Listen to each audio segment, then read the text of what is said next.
Welcome back to Live for Love TV. Today is the 14th day of the first month of the 22nd year inside the 21st century. Hope everyone's doing well out there. Today we're going to talk a little bit about a place called Australia. Australia's in the news the whole of 2021 because of its pretty stringent immigration tactics and laws over the current pandemic. And now it's in the news again for pretty much the same thing, but with times 10, on steroids, as they say.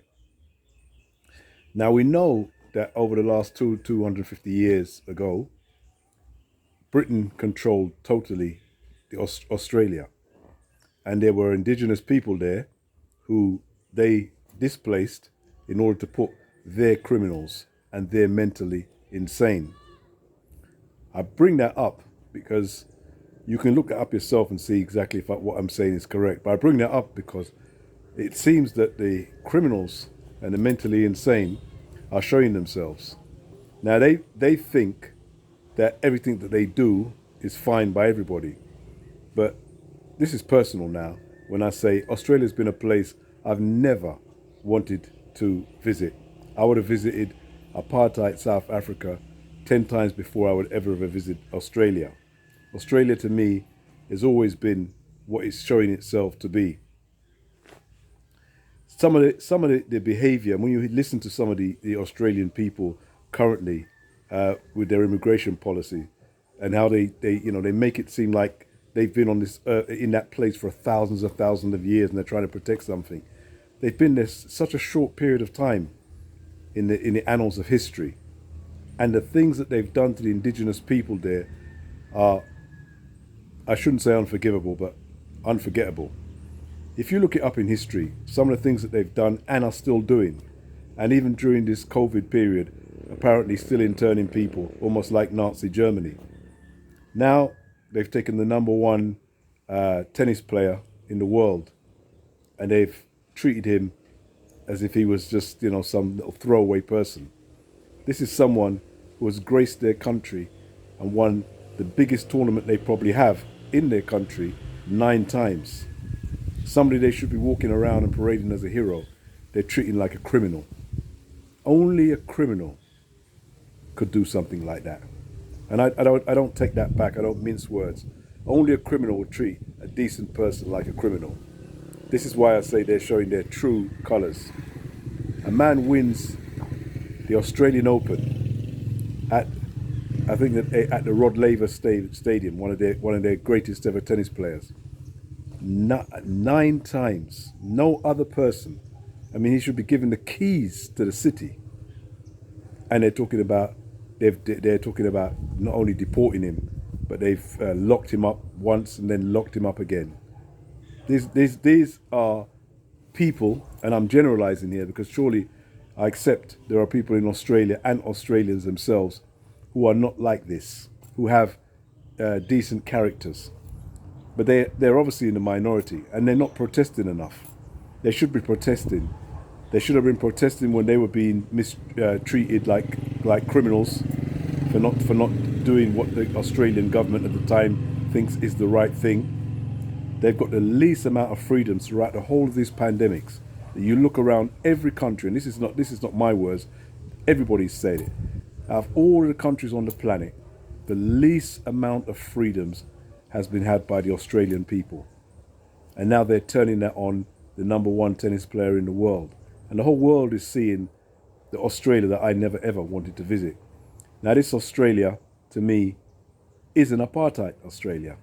What do I mean by that? Don't mean that there's, one, the same as South Africa was, but the level of racism in Australia has been there forever and a day, forever and a day. Now, Australia is not alone in racism, but the fact that when you consider the beginnings of Australia under colonial power of Britain, the behavior of the people is amazing. This is what shocks people when the victims of something become worse than the perpetrators did to them, they are doing to other people. We've seen this in other parts of the world. I don't need to mention that right now. But this is what's happening again. As I mentioned in a video, I've done about 3 or 4 videos on Djokovic prior to all this hoo-ha. I did one about 5 or 6 months ago, and I said he had a really good character alongside everything else about him. Very inspirational person. And I think this is why they're doing this to him. Nobody's allowed to be a free thinker, have a free mind, can do that, be a person, an independent person. Nobody's allowed to do that anymore. Everyone has to go along to get along. This is what we call, when you hear that people say that the views of the many always out the individual, you're looking at a fascism. That's what fascism actually is. When you basically can't have your own view, the state decides that we all got to do what the state says, and everybody goes along with it. Some people buy into fascism because they're fascists at heart. Fascism has been around forever, and now it's showing itself all over the world. And now Australia, which I see as a complete fascist place, I wouldn't take that back in a million years. As a complete fascist place. From the days of the Australian cricket team, as good as they are, as good as the Australian cricket team were at their height, when they used to play the rest of the world, they were right up there, 1 and 2 with the West Indies. Some of the sledging that used to go on, some of the things that were said, some of the things that you'd see. You'd see mild-mannered Indians or mild-mannered Pakistanis lifting up their bats to attack people like Dennis Lilly and other people like that. I bring that up because these are the characteristics of these people. These are their characteristics. We can call it out today. We're in 2022. We're on social media. We call out the characteristic of these type of people. Of course, they're going to say, "Oh, we're not all like that," and we don't care. Don't care if you're not all like that. The people who are in power are like that, and the ones who are not in power, not even worth thinking about because they can't do anything to stop it.